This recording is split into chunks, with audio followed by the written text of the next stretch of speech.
Hey guys, this is Scott Horn, and we're going to take a minute and talk about loan processing and providing financial information to a seller in this video. So if you find this helpful, take a minute and like the video. Don't forget to take a moment and comment below. We'll do our best to answer those for you. And please take time to subscribe to our YouTube channel as well. So let me just take a moment and talk about us as an investor buying a property from a seller, whether it's with subject to or whatever the format might be, other than all cash. It's okay to give that seller financial information. Now, so often that never happens. And for instance, myself as a lawyer, if I'm handling a closing, I'm not asked that question. I really don't volunteer those things. But if I was the seller selling the home, I'm going to want certain information. It's okay to give a seller a 1003 application. It's okay to give them tax returns, maybe a verification of employment or a verification of mortgage, whatever that might look like.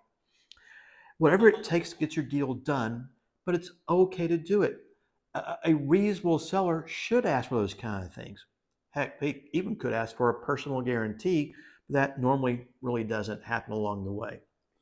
I will also say that if it was you selling a home to another investor, you're going to want to know who you're selling this to. Who are they? What's their address, phone number? What's their EIN number or social security number, whoever it might be? You want to know that they have the ability to handle this transaction and make payments. It's common sense. So if you do get asked that from a seller, go ahead and do the deal and take care of it. So let's flip over to selling a home to a home buyer and the processing and what that looks like. You know, in today's world, so often we have to utilize in 49 of the 50 states a RMLO, a residential mortgage loan originator, on the very first deal to process any buyer on a seller finance transaction. That comes out of what is called the SAFE Act. Now, in Texas, we used to have a 5 property de minimis rule. It's now a 3 property de minimis rule, meaning if you do fewer than 3 transactions, you don't really have to process that buyer. But guys, I like calling it idiot proofing. We do it every single time. It's just the smart thing to do. When you do it that way, it normalizes the transaction. It makes the buyer feel like they're going through traditional lending sourcing. And it's just a smart thing to do from all sources. And if you're in the note sale world, having that buyer process will help you maximize your profits if you go to sell that mortgage somewhere along the way. So before I jump into all this a little bit, let's just talk real quick. What is the role of a RMLO in a residential owner finance type transaction?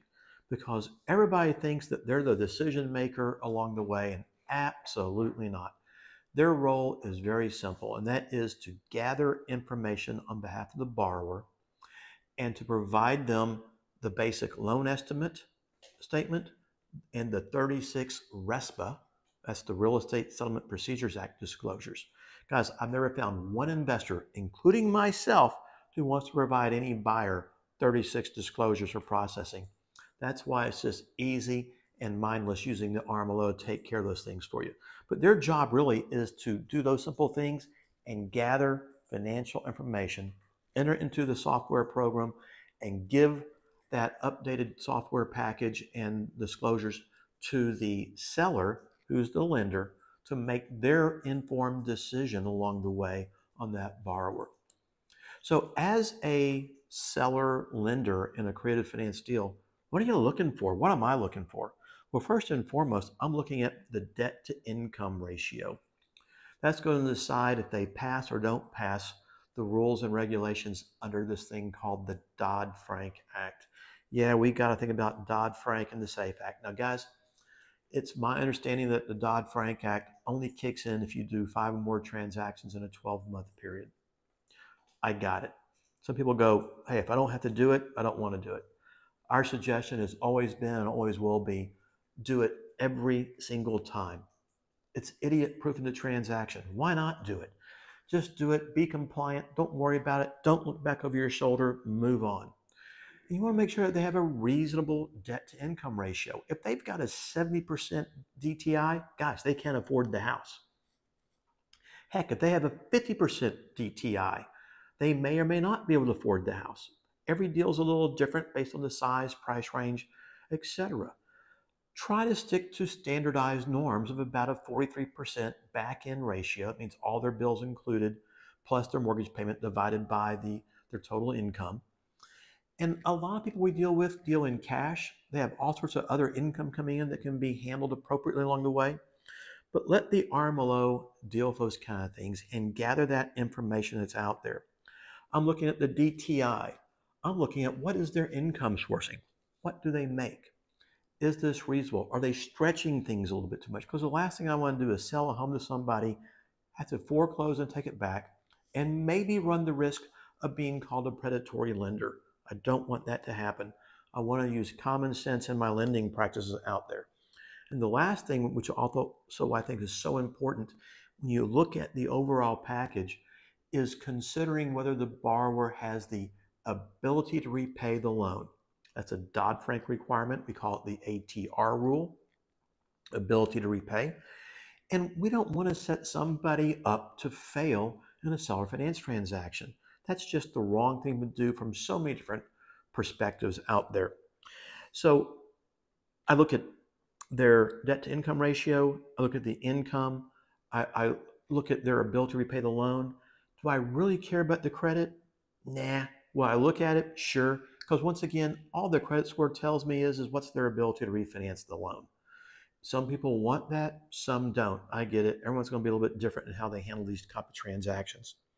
So let's just take a moment and talk about the step-by-step process in the loan processing world out there. So first and foremost, once you have a contract, you've got your earnest money, any and all disclosures have been executed that are needed.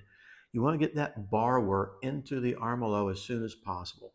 And they're going to provide that borrower various information, W-2s, 1099s, other income sourcing, maybe bank statements, who knows. Let the RMLO handle those issues on your behalf. And of course, the RMLO can tell you what they need so you can help facilitate that and get it done, because the faster that information is provided to the RMLO, the quicker they can get it uploaded to help you make immediate decisions out there along the way.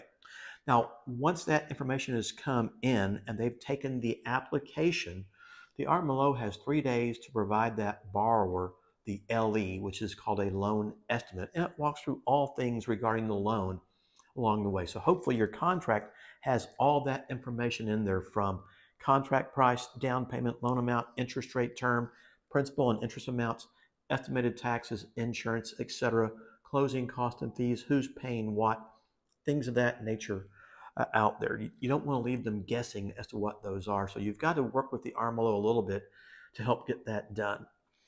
Now, once that LE goes out after the third day of getting that completed 1003 in their possession, there's going to be a 7-day waiting period really before you can close that transaction pursuant to HUD.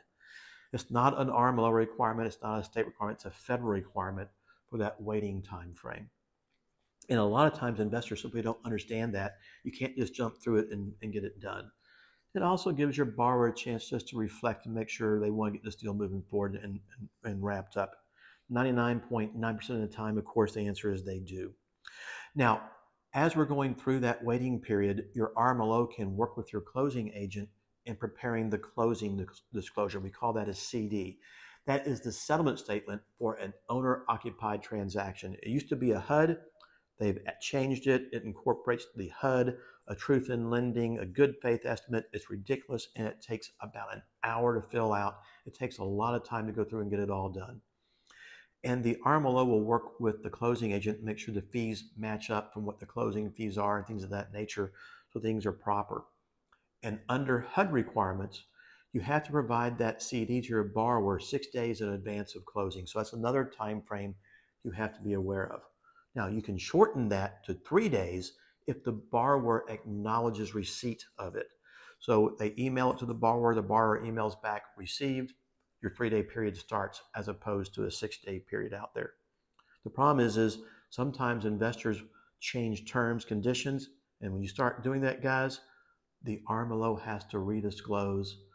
The time frames start over again, the CD time frames start over again, and it just delays everything. So do your best to have good numbers up front the first time, and don't change them unless you absolutely have to.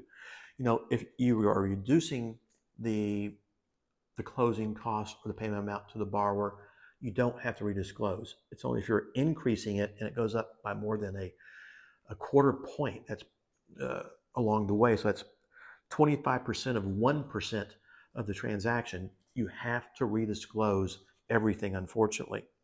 So once you've gone through this, you've gotten the 1003, you sent the loan estimate out, you're going through your 7-day waiting period.